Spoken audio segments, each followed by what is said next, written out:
Welcome everyone to the latest Zoom event from Leeds Theosophical Society. And this afternoon, we're very privileged and honoured to welcome Gary Kidgell, who is a very old friend of the Lodge.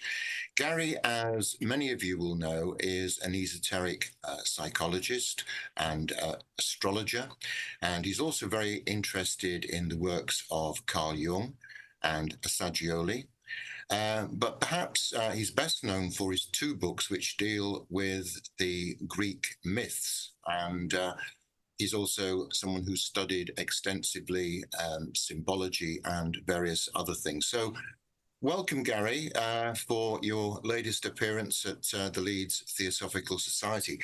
What I'd like to do, if it's all right with you, is to go back to the very start when you first became interested in these things and how you became interested and how you pursued these interests once you'd acquired them.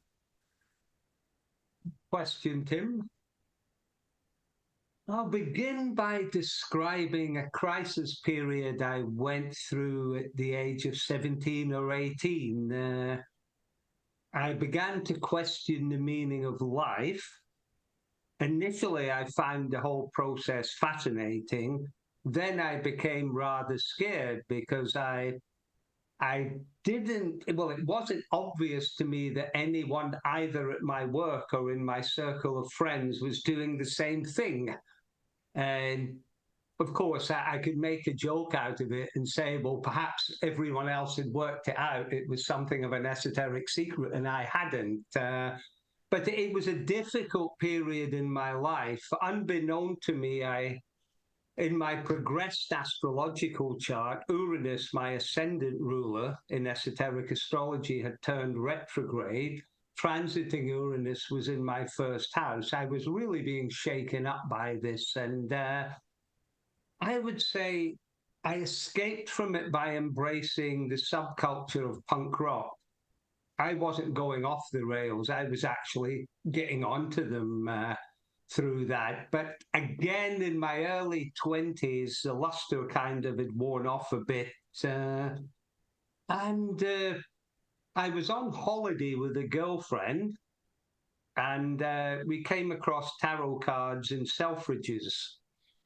We found it, we were looking at them, thought they're interesting. Things like that had always fascinated me. Then an American chap almost materialized behind me and said, are you interested in these cards? And this chap had on what I would call a Florida linen suit. He was very large. And I said, kind of, well, yeah, I'm interested in them. He said, the symbology of the cards is very good for spiritual development. It's a good thing to get into. Then he walked away and I said, well, thank you very much. And he planted the seed. Then we were at the theatre a couple of nights later, and afterwards we came across the mystery shop in the Covent Garden area. And I realized then what my life was about. I said to my girlfriend, I now know why I'm here. I'm going to embrace this. And she said, yeah, it's interesting, but wouldn't everything else seem a bit dull? And I said to her, well, that is how it feels for me anyway. So that part of it's going to be easy. So that was my introduction to the esoteric. I'd have been 23, 24 when I came across this. Did you come across the mystery man in the linen suit again? Never, no. Right. I don't know whether to thank him or belt him, actually. It's a joke, by the way, because obviously when we embrace these things, the soul pays more attention to us, seeks to offload karma, etc. But no, an American gentleman, I suspect he was psychic, or he was just a nice guy and saw a couple of young, impressionable people viewing tarot cards. So you reach a point in your 20s where certain things have started to unfold. You feel you've been put on a new path in some way. How does this develop?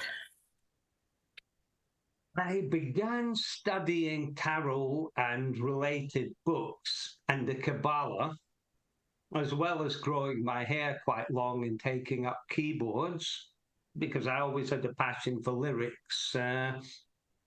And this went on to my late 20s, early 30s. I developed my ability on the keyboards to a reasonable standard and started jamming with a chap who is a professional musician, very most gifted musician I know. And I'm very grateful to him because I realized I wasn't a musician. I had to work very hard at what I was doing, whereas esoteric things came more naturally to me. And then I made the decision to leave the music alone. About that time, I'd been reading a number of Alice Bailey books, a few theosophical books, and I remembered a friend of mine had a lot of second-hand books he'd acquired in Edinburgh by a chap called Douglas Baker, and I borrowed a few of these. I like Baker's style of writing. I was a bit skeptical at first because the Bailey books in particular are very sprawling and abstruse, and Baker's books were in plain English. So I developed an interest in esoteric psychology, and I phoned Baker's ashram and asked if I could have a ray analysis. I asked if anyone in Scotland could do this, and the chap said no.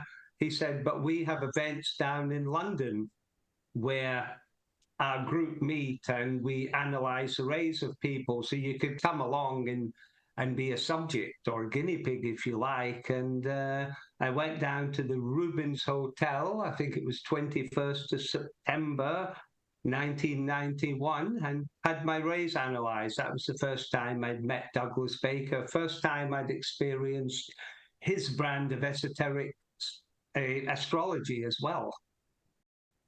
Well, I was just looking at some of Douglas Baker's books the other day, and they are very much geared for the time. They're very much a product of the 1970s and 80s, aren't you? They can be seen from the illustrations, but they are an excellent, excellent attempt. When I first got into this many years ago, I read some of these books, and they are extremely interesting because they are very, very straightforward, and they are aimed at a general and non-specialist reader, aren't they? But so he clearly had, his own take on all these things. How did you find him as a person, and what was it like studying with him? Was it an easy process, or was it something that was quite demanding for you? The studying aspect was easy. I felt an innate connection with Douglas. I'd have to say, as a person, he's not someone I would normally have associated with. He had a rather abrasive manner. He wasn't an obvious nice guy. Underneath this abrasive exterior, he was very kind and very soft, very caring and compassionate. I did intuit that as well. And what also really helped me, going down to his ashram in Hertfordshire, I began to associate with members of his group, and I would describe Baker's work in our conversations as applied theosophy as opposed to theoretical, which was and still is of enormous benefit to me. What do you think Douglas Baker's biggest contribution was? Was it trying to get a greater degree for things like esoteric astrology coupled with people's race structures? Was that his principal contribution, or were there things that are not so widely known about him? And that's a very good question, Tim. I think regarding theosophical writings, he was simply looking to break the hard ground for people. He made a very important contribution in terms of esoteric psychology, the seven rays. He's the only person I know who has developed the technique of ray analysis based on questioning and cross-questioning. I find that particularly valuable. But Baker's coup de grace is esoteric astrology. He uses Bailey rulers, but I would describe the astrology overall as far more Jungian than it is Alice Bailey, as well as developing what he called the analysis of the soul's purpose aspect based on the rising sign. That's a sign found on the eastern horizon at one's birth. He also devised a revolutionary technique called the Cleargate method. This is a groundbreaking practice. It can assist one in extending one's consciousness beyond the bounds of the human intellect into the realms of the higher mind. Of course, Jung outlined the limitations of the human intellect as a mere function of the psyche extending immeasurably beyond the boundaries of ordinary waking consciousness. Now, this is achieved by relating the objects, circumstances, and aspects of the psyche to astrological glyphs and symbols. We call this morphology. Anything can be related to astrological symbolism. And with the Cleargate method, one can posit in a spiritual diary a placement in a chart, either one's own chart or someone else's, and receive subjective feedback in the form of dreams or meditation. And in doing this, one is going beyond the intellect. They're receiving information in symbolic form from the higher planes of consciousness, what we call the planes of the soul. And then one is exercising abstract thought in the interpretation, as they are in any form of symbolism. So that, in my opinion, is absolutely groundbreaking. It's a continuation of Carl Jung's work. Baker, in one of his dictionary volumes, I think it's volume 3, he stated that Carl Jung was inspired by a higher being and the Manakaya on the first ray of will and power, hence Jung's work being groundbreaking and new, and Baker was continuing it, being inspired by a second ray in the Manakaya, the ray of love wisdom, hence the teaching aspect. So I would say that is Baker's most important contribution. By analogy, I liken it to the Rosetta Stone. I find that the best analogy. As you're probably aware, prior to its discovery, hieroglyphs confounded Westerners. Westerners didn't have a clue what they meant. And when Napoleon's army were in Egypt, one of his generals, I believe, discovered this. And there was writing on the stone in 3 languages. There were the hieroglyphs, the demotic script, that's the everyday script, the language of the people, and there was also ancient Greek, language of the administration. And by virtue of the demotic and ancient Greek accompanying the hieroglyphs, Westerners were then given a key towards interpreting them. And Baker, what he has devised there is a means of interpreting the language of the unconscious. Sorry, Tim, you can't. No, please carry on, Gary. Sorry, I shouldn't have interrupted there. But... No, I have to use an Americanism, I do have a habit of rapping on once I get started. I listened to an interview with my friend Suma Gowda, and I didn't realize I talked for 7 or 8 minutes on the first question, and poor Suma hadn't got a word in. I think this is very important. I rate Jung's work the most important of the 20th century. Archetypes or divine ideas, the ideas of the solar logos and planetary logos, are expressed in the human psyche as symbols.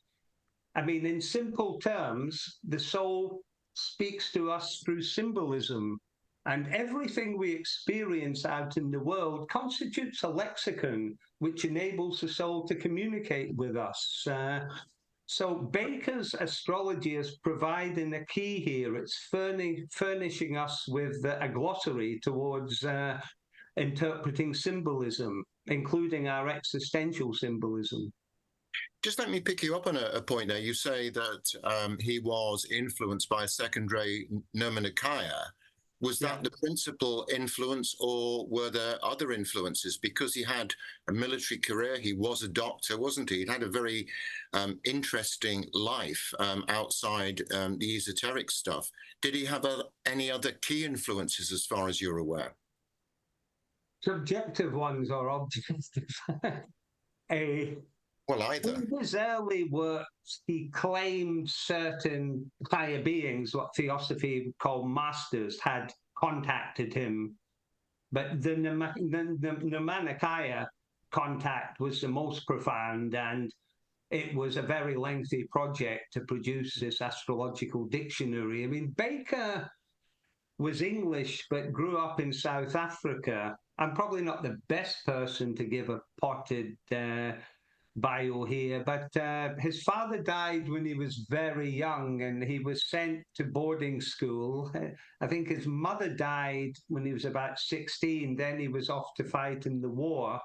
And he survived a serious injury in a tank battle, which caused him to look within. He wondered why he had survived. And he was, I think, advised from within to study medicine. He had a degree in English literature. He became a doctor, but he was also advised when he qualified not to practice. But he did, obviously, he involved himself in medical work of an alternative or esoteric nature.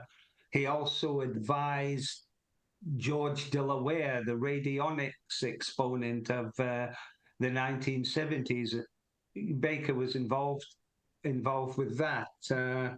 So he was involved in esoteric forms of healing, allied, of course, to his medical knowledge. But the Nirmanakaya thing was the most profound. A member of the group once said to me, sometimes you don't know if you're talking to Baker or the Nirmanakaya. I kind of knew the difference because I found the Nirmanakaya's presence very intimidating. Well, to the extent I didn't think I could say anything that was particularly worthy. So this presence was continual and perpetual with it. Yes, it wasn't 24/7, but it was on and off on a constant basis with his work. It was a fascinating exercise for me one summer to be going through a lot of Douglas Baker's files. Obviously, these were not digital, and some of the insights are just amazing. I really feel it's important all that stuff gets digitized and put out there to the world. I'd read some of it on spiritual development, psychosynthesis. Baker was a friend of Assagioli's, and I'd kind of read it and think, why on earth could I not have thought of that? It actually seems, it's like a lot of esoteric truths. They seem blindingly obvious when you encounter them, but prior to that, well, certainly I was oblivious to them. But a very gifted man, absolutely, and I would say a very kind, loving soul, but with a very hard exterior. Earlier on, before I rudely interrupted you, you were going on about Jung and the importance of it, and the fact that he was the person who brought to some kind of ascendancy the idea of symbolism and how it was very important. You said that's how the soul communicates with us. I mean, I think your work is deeply involved with symbolism at all different levels. Is it principally Jung who's been your influence as far as symbols are concerned, or have there been other principal influences as well? Jung and related authors, various Jungians like James Hillman. I particularly like Edward de Dinger, Marie-Louise von Franz. What helped me enormously when I was compiling a course for Douglas Baker, I came across a lecture of his called Archetypes and How They Work Through You. And he basically related Jungian teachings to the theosophical paradigm. I found that immeasurably helpful. I still do. I'd recommend that to anyone who's interested in relating Jung to theosophy, this recording, Archetypes and How They Work Through You. And that rendered the whole thing sensible to me. I had encountered a lot of Jungian material when I was a traditional astrologer, particularly reading Liz Green. And I liked that, but I found it a bit nebulous compared to what Baker had to say on the subject. And did you get to Assagioli because he was associated with Jung? Was he's somebody you discovered as a result of Jung, or was he discovered independently of Jung? I discovered him through Baker. Because you may know this, Roberto Assagioli was a friend of Alice Bailey's. He was one of the 15 disciples in the books Discipleship in the New Age, receiving advice from the Master DK. And Baker, I think it's when Baker was doing his medical degree, he spent a summer with Assagioli in Italy. So Baker knew Assagioli. Assagioli contributed to some of Baker's early esoteric magazines. He wrote under the name The Considerator because he always kept his psychiatric work separate from his esoteric work. But Jung and Assagioli, I remember reading that they were friends and colleagues, and they agreed that their two forms of psychology were the most similar amongst all the other practicing psychologists at that time. I don't consider Assagioli's work as profound as Jung's, but what I think is very valuable, he effectively transposes the theosophical paradigm of the planes of consciousness onto Jung's theory of a collective unconscious, where he produces an egg diagram with a superconscious, a middle unconscious, and a lower unconscious. So that's an elaboration on Jungian theory that I find particularly valuable. When I talk to people about Jung, I always ask them the same question. Why is it that now Jung is still talked about, still very, very prominent, whereas these other pioneers of consciousness and psychiatry and psychology, like Freud, for example, seems to have kind of vanished down its own rabbit hole? People don't really talk about Freud anymore. Why do you think that is? Well, as you probably know, Jung split from Freud. Jung was a protege of Freud's. I think I wouldn't knock Freud entirely. I think he was good at looking at the lower aspects of the psyche, the instinctual, desire-driven aspects. It was very much coloured by his own psyche. If anyone's looked at his astrology charts, there's a strong emphasis on sexual matters. I feel with Jung's work, it's so much more inclusive, whether you're looking at the symbolism of myth and realizing that the myths are attempts by different cultures to understand and utilize the energies of the archetypes, whether you're seeing the archetypes portrayed in great works of art or in the music of the great composers and so on, being aware that it's coming from within, from an unconscious level. And, well, of course, the great works come from the level of the soul. So I think Jung's work is far more relevant than Freud's, and it's all embracing, whereas Freud's was not. Okay. Now, as well as esoteric astrology and psychology, which you're interested in, the seven rays and that sort of thing, many people will know your work most closely in connection with myths and with legends. I notice on the shelf just above your left shoulder, you have Atlas with all the weight of the world on his shoulders there. Yeah. You're perhaps best known for writing about the Greek myths. Remind us, you've written 2 books about the Greek myths, haven't you? The first book, The Inner Journey, is an instruction into the metaphysics of Baker, but I do digress. So I use certain myths to illustrate certain aspects of the wisdom teachings. The second one, the Greek hero myths, began with me writing a talk on the Perseus myth, and I thought, why not do it on all the Greek hero myths?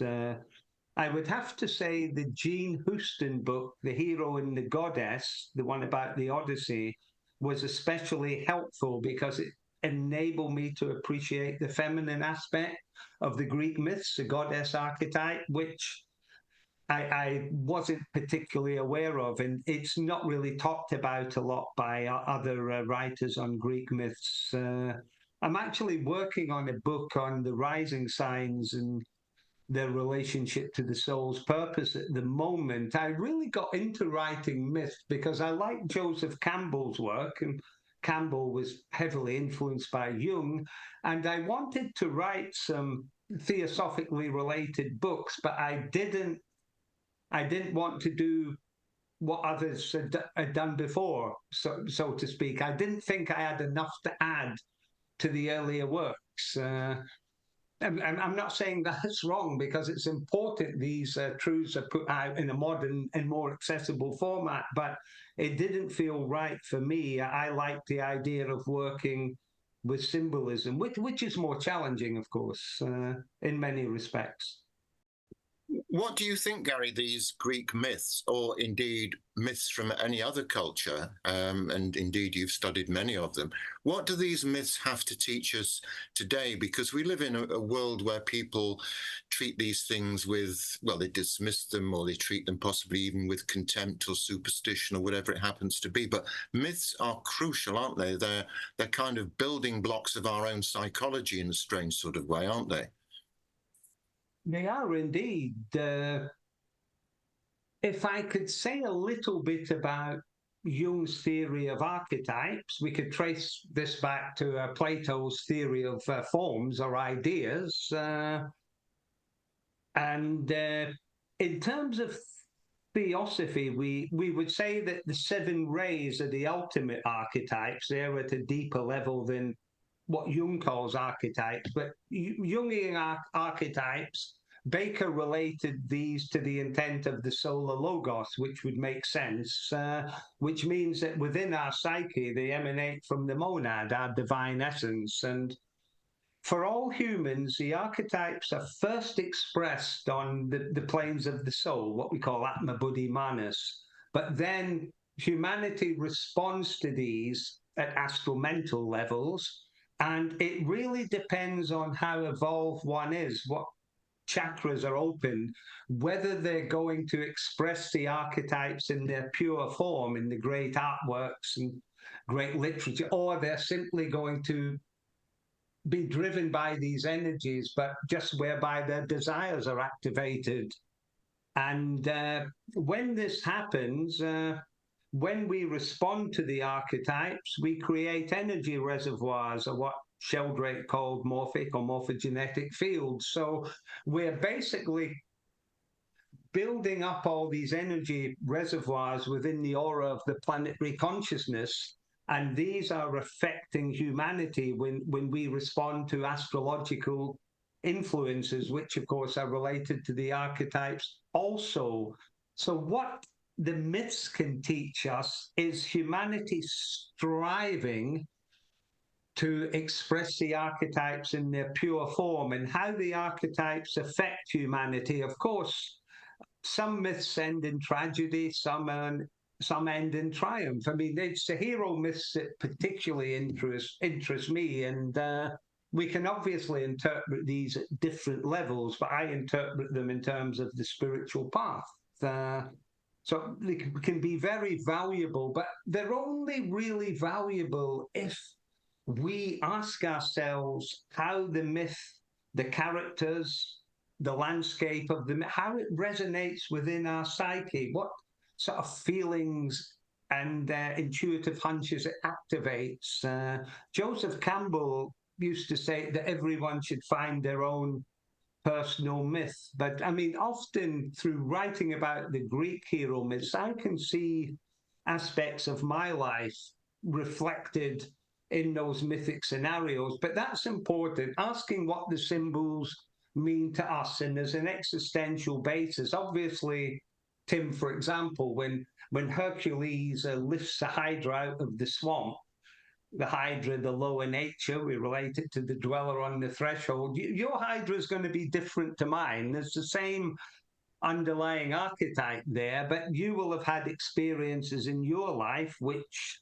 evoke fear and horror and dark thoughts and so on, and the same with me. But it's obviously going to relate to different experiences in each case, and it's important to ask ourselves what the myths mean to us. Which is your favorite Greek myth? Which one resonates most closely with you? It's a very good question. I particularly like the Perseus myth, confronting Medusa, what the Jungian Hillman, I think it was Hillman, called the Dark Mother.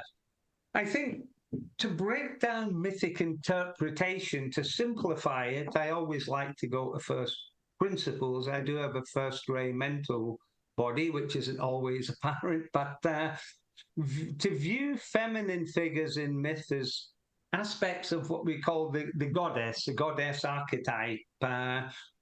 When creation occurs, we have the Hieros Gamos, or sacred marriage. In the East, it's portrayed by the lingam penetrating the yoni. So these are essentially as one, but when the transcendent principle manifests, they appear as a duality, and it's our path to unify these at the individual level, as above, so below, the individuation of Jung, the Hieros Gamos, the higher initiations of theosophy. But regarding the goddess, the whole field of manifestation, all the planes of consciousness, this is the realm of the goddess, where this gestative process takes place, where all the monads undertake the long evolutionary journey.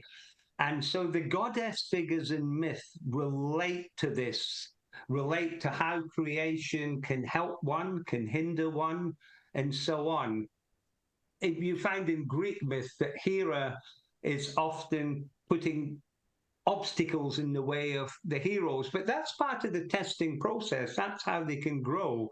Heracles, Hera's glory. You have Athena, the wisdom and warrior goddess, inspiring people, and that's how creation works. We find the same thing in the voice of the silence, written in a different way, of course, about cooperating with Mother Nature and so on.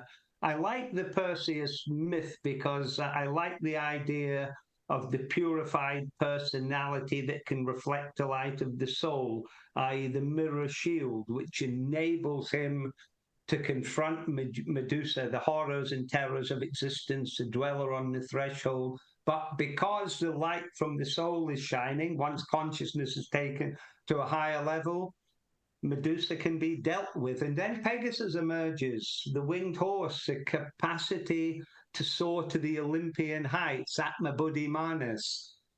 Pegasus striking the earth gives rise to the Pierian spring, the spring of the muses. Again, a depiction of the energies of Atma Buddhi Manas, if we're using theosophical language. You were talking there about the re-emergence of the feminine principle, and there's much spoken about this and written about it at the moment. I'm just studying the works of Geoffrey Hodgson and reading some stuff that he wrote, probably nearly 100 years ago, back in the 1930s. And he talks then a lot about the reappearance of what he calls the world mother, which must be an archetype of some kind. Is it your view that this reappearance of this feminine principle, which many people would say has been lost, certainly during the Piscean and maybe earlier periods, that it's now in the ascendancy again? Is this your view? I think there is a much deeper appreciation of the feminine and its role within creation. Yes, I think very much so. I think in terms of the Aquarian age, I don't go along with the idea of the summer of love, the Haight-Ashbury district in California, heralding the Aquarian age. I take it back to the century when our society was formed. There was so much going on. What's made you think of this, Tim, is there was a book by a chap called George Smith. I think it's called The Chaldean Account of the Book of Genesis, where he basically exposes the fact that anything related to the divine feminine was kept out of the Bible.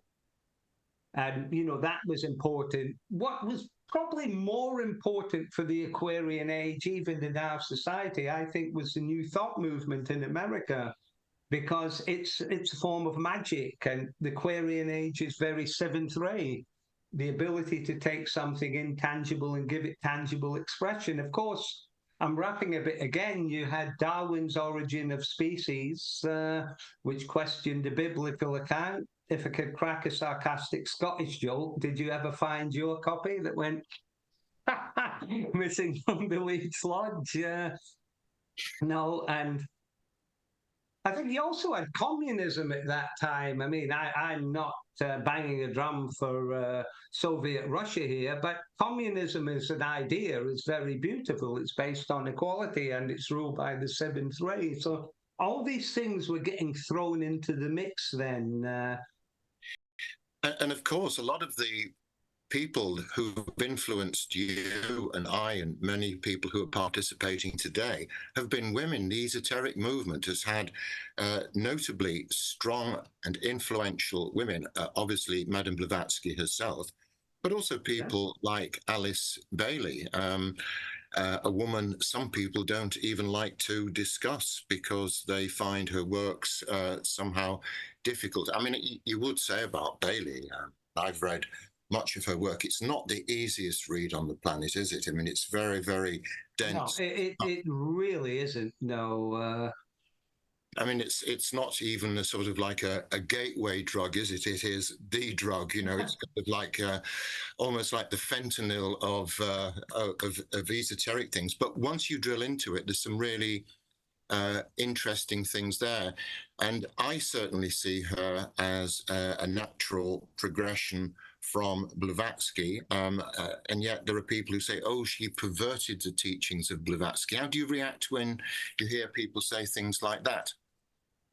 Very good question. I think if one goes down that road, they'd probably have to say the same about Annie Besant, the way she altered the paradigm slightly. And of course, that's when Bailey came along, and Theosophists didn't like the fact she stated she was inspired by a master. I keep an open mind about it all. I was very pro Bailey in the 90s.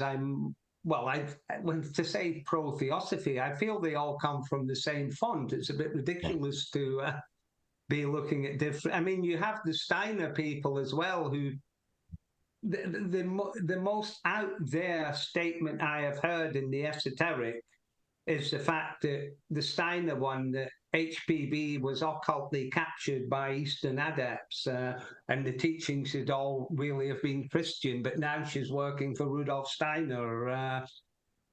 Beautiful, isn't it? Well, I think it shows that, even in the widest esoteric tradition, it's very easy for it to become atomized and sectarianized, isn't it?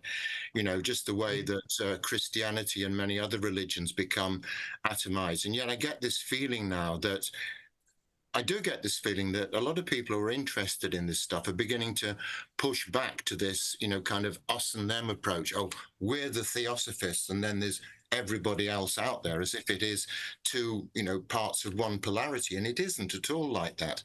And I do think that one of the most important things that the Theosophical movement, in its widest sense, and I don't just mean societies, but individuals around the world who are interested in these things, I think we do need to form much wider linkages and federations and so on. And I think this meeting that we have this afternoon is, in microcosm, is an illustration of that in terms of the range of people that we have today and that we do get on these things. Are you hopeful about the future of esoteric thinking? I mean, do you think it's something that is just perhaps viewed by some people as a passing fad? Or do you think it's something which is gradually getting embedded into a wider collective consciousness? Brilliant question. I'm certainly concerned for the world at present. The age of Aquarius, Pluto in Aquarius, the power struggles, the division in our world at the moment, the fourth ray supposedly coming in. I certainly see a lot of the conflict aspect. There is conflict and division absolutely everywhere. I don't see so much of the harmony. I do think esoteric terminology or spiritual terminology is now common currency, but it's words like karma, for example, but they tend to be used in a very superficial way. People will use it over sport and things like that. It's all a bit childish. I do think we have to be very careful because and the world, as you know, it's holistic. It's one organism, as is humanity, and humanity is so divided. Religion certainly doesn't help, but we have different cultures which are so at variance to each other. It's quite a frightening time. I think we have politicians of a very low caliber, certainly both in the UK, in Europe, in the States, and I do think we have to be very careful. I'm not stating necessarily that Western, or what Theosophy would call Anglo-Saxon culture, is superior, but there's been so much come out of Europe, classicism, etc., and what has followed. It's so many good things. There's been bad things as well, but we really can't afford to lose that. That's my opinion. We can't mess it up again, surely. But I think it's a very important stage we're at. I suppose every generation is going to say that it's an important juncture. But I mean, I think it's a conversation in itself to discuss this. I see so many divisions in our society. I was speaking to a younger friend about woke culture and LGBT, and I mean, each to their own, but my view is always like Krishnamurti. If you identify with one side or one aspect of humanity, you're setting yourself apart from others. Maybe it's a bit naive of me to say there should be no division, but it's true, and it's what we should strive for. Okay, well, thank you very much, Gary. On that note, we'll wind it up then. So thanks again, Gary. Your insights always are very, very interesting, and I'm sure that people have enjoyed this very much. Thank you for your involvement and participation and continuing support for Leeds Theosophical Society. So good afternoon to you all. Bye-bye. Thanks for the excellent interview, Tim, and thanks everyone for giving up your afternoon to participate.